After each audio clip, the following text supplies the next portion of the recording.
Assalamualaikum warahmatullahi wabarakatuh. Alhamdulillahirabbil alamin. Assalatu wassalamu ala asrofil anbiya'i wal mursalin wa ala alihi wa sahbihi ajmain, amma ba'du.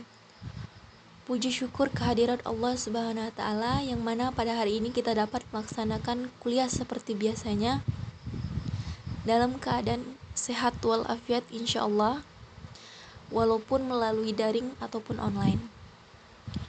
Salawat berserta salam tak lupa kita haturkan kepada junjungan Nabi besar Muhammad sallallahu alaihi wasallam dengan mengucap Allahumma sholli ala sayyidina Muhammad wa ala ali sayyidina Muhammad.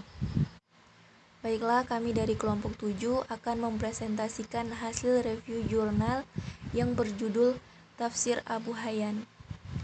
Yang pertama yaitu biografi dari Abu Hayyan. Nama asli beliau adalah Asiruddin Abu Abdillah Muhammad bin Yusuf bin Ali bin Yusuf bin Hayyan al-Andalusi al-Garnati al-Hayyani, atau yang lebih dikenal dengan Abu Hayyan. Beliau dilahirkan di Andalusia pada tahun 654 Hijriah dan menuntut ilmu di sana sampai ia berpindah ke Iskandaria, Mesir, dan belajar qiraat dari ulama yang bermukim di sana. Beliau juga merupakan seorang yang terkenal sebagai ahli dalam bahasa Arab, banyak menyusun syair-syair yang mencerminkan akan kedalaman ilmunya dalam ilmu nahwu dan saraf. Beliau juga menganut mazhab al-Zahiri, kemudian beliau berpindah ke mazhab al-Syafi'i, dan di akhir hayatnya ia menganut mazhab al-Salafi sampai ia wafat pada tahun 745 Hijriah di Mesir. Kemudian guru-guru Abu Hayyan. Yang pertama Ahmad bin Ibrahim bin Zubair bin Hasan bin Al-Husain Al-Sakafi Al-Asimi. Beliau merupakan seorang yang ahli dalam bidang hadis, nahwu, usul, adab, dan fasih dalam membaca Al-Quran. Abu Hayyan banyak mengutip pendapat Ahmad bin Ibrahim dalam tafsirnya Al-Bahru Al-Muhit. Yang kedua Al-Husain bin Abdul Aziz bin Muhammad bin Abdul Aziz bin Muhammad Al-Imam Abu Ali bin Abi Al-Ahwad Al-Karshi. Beliau merupakan seorang yang faqih, ahli hadis, ahli nahwi, dan banyak menyusun buku yang berkaitan dengan qiraat.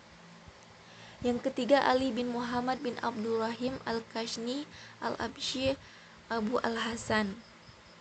Yang keempat Muhammad bin Ali bin Yusuf Al-Alamah Radiyuddin Abu Abdillah Al-Ansari Al-Shatibi. Dan yang kelima Muhammad bin Ibrahim bin Muhammad bin Abinars, dan masih banyak guru-guru yang lainnya. Akan tetapi dari 5 gurunya tersebut lah yang pantas apabila Abu Hayyan banyak menguasai berbagai disiplin ilmu agama. Jika Abu Hayyan banyak belajar pada syekh-syekh yang terkenal pada saat itu, maka pada saat yang sama ia juga merupakan seorang guru yang masyhur. Selanjutnya penilaian para ulama. Yang pertama, Ibnu Al-Jazari berkata, beliau merupakan seorang imam al-hafiz, syekh al-Arab, menguasai ilmu qiraat secara thiqah. Yang kedua, Imam Al-Syaukani berkata, beliau seorang yang menguasai bahasa Arab, tafsir, dan tidak ada yang menyamainya pada masanya. Yang ketiga, Ibnu Qadi berkata, beliau seorang yang ahli dalam tafsir, nahwu, bahasa yang tidak ada tandingnya pada masanya dan mempunyai banyak karangan terkenal di timur dan di barat. Nah, dari komentar tokoh-tokoh yang semasa dengan Abu Hayyan dapat ditarik sebuah kesimpulan bahwa Abu Hayyan adalah seorang tokoh yang disegani di masanya karena ia memiliki wawasan yang luas serta budi pekerti yang terpuji serta berhati mulia. Selanjutnya kitab Al-Bahru Al-Muhit, yang merupakan salah satu karya Abu Hayyan yang paling terkenal adalah tafsir Al-Bahru Al-Muhit yang terdiri dari 8 jilid besar. Penyusunan tafsir ini dilandasi oleh 3 hal. Yang pertama, ia ingin selalu membaca Al-Quran. Yang kedua, ia ingin memperbanyak amal kebajikan. Dan yang ketiga, supaya jiwanya selalu terjaga. Abu Hayyan dalam tafsirnya banyak mengambil penafsiran dari Syamak Khazari dan Ibnu Atiyah. Dalam hal ini, Abu Hayyan tidak mengesampingkan asbabun nuzul serta ayat masalah nasi maksudnya, qiraat, balaghah, begitu pula ayat-ayat yang mengandung hukum semuanya dijelaskan dengan menukil pada pendapat para ulama dan menginterpretasi ayat tersebut. Selanjutnya metodologi penafsiran Abu Hayyan. Yang pertama, pendekatan. Pendekatan yang paling dominan digunakan dalam tafsir ini adalah pendekatan lugawi atau bahasa. Kemudian pendekatan fikih. Ia banyak menyingkap keindahan bahasa Al-Quran dan ketinggian unsur kebalaghahannya melalui pendekatan ilmu al-ma'ani, ilmu al-bayan, nahwu, dan saraf.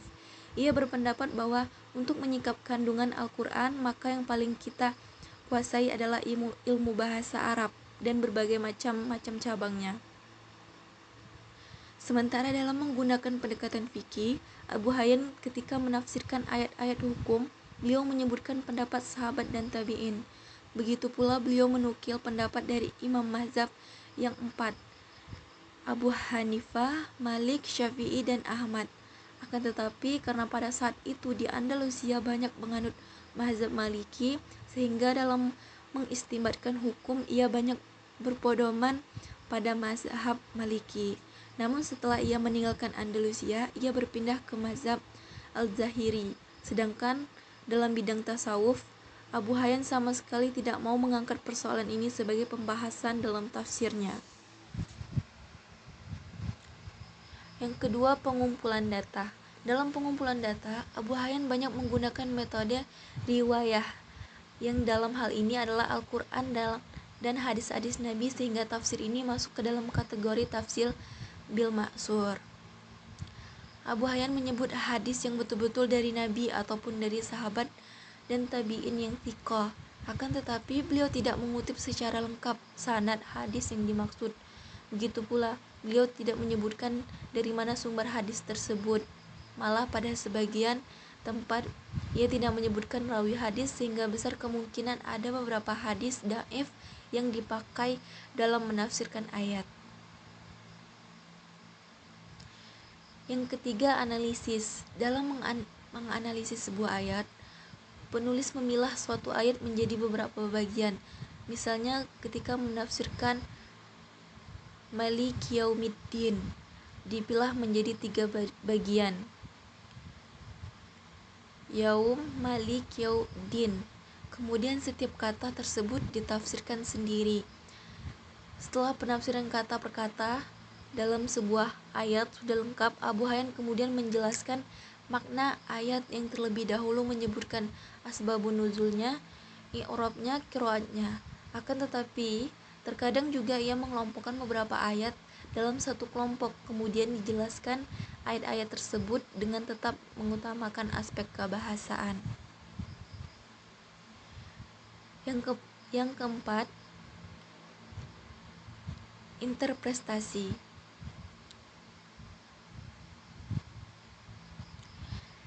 Interpretasi yang digunakan Abu Hayyan adalah interpretasi tekstual, yaitu interpretasi yang menggunakan teks Al-Quran maupun dengan hadis. Yang kedua, interpretasi linguistik, yaitu interpretasi yang menggunakan pengertian dan kaedah-kaedah kebahasaan. Yang ketiga, interpretasi sosio-historis atau penafsiran dengan menggunakan riwayat mengenai kehidupan sosial, politik, dan kultural bangsa Arab pada saat turunnya Al-Quran, dan kata lain ayat ditafsirkan berdasarkan asbabun nuzul. Yang keempat, interpretasi logis, yaitu interpretasi dengan menggunakan prinsip-prinsip logika dalam menafsirkan sebuah ayat. Dan yang kelima, interpretasi sistematik. Dengan kata lain, interpretasi ini bisa dipahami dengan munasabah atau keterkaitan ayat yang satu dengan yang lainnya, atau munasabah surah dengan surah yang lainnya. Kemudian yang kelima, penulisan buku. Metode penulisan yang digunakan Abu Hayyan dalam tafsirnya adalah metode talili, yaitu metode penafsiran Al-Quran ayat demi ayat sesuai dengan susunannya dalam mushaf. Mulai dari surah Al-Fatihah sampai An-Nas, semuanya ditafsirkan secara berturut-turut, secara rinci dan lengkap. Dan yang terakhir, penguraian. Dalam menafsirkan Al-Quran, terkadang Abu Hayyan menyebutkan satu ayat secara langsung kemudian ditafsirkan dan terkadang juga ia mengelompokkan dua atau beberapa ayat dalam satu kelompok. Kemudian ia menguraikan secara semua ayat yang telah dikelompokkannya itu dengan penjelasan secara rinci, mulai dari makna mufradat, i'rab, asbabun nuzul, apabila ayat tersebut dilandasi oleh sebab diturunnya, dan selanjutnya dijelaskan makna dan kandungan dari ayat tersebut. Namun ada satu hal yang menarik dari tafsir ini adalah banyak syair-syair Arab yang digunakan oleh penulisannya dalam menjelaskan ayat sekalipun tidak disebutkan sumber syair tersebut. Baiklah, mungkin hanya itu yang dapat kami sampaikan. Kurang dan lebihnya kami mohon maaf. Kami akhiri, wabillahi taufik wal hidayah. Wassalamualaikum warahmatullahi wabarakatuh.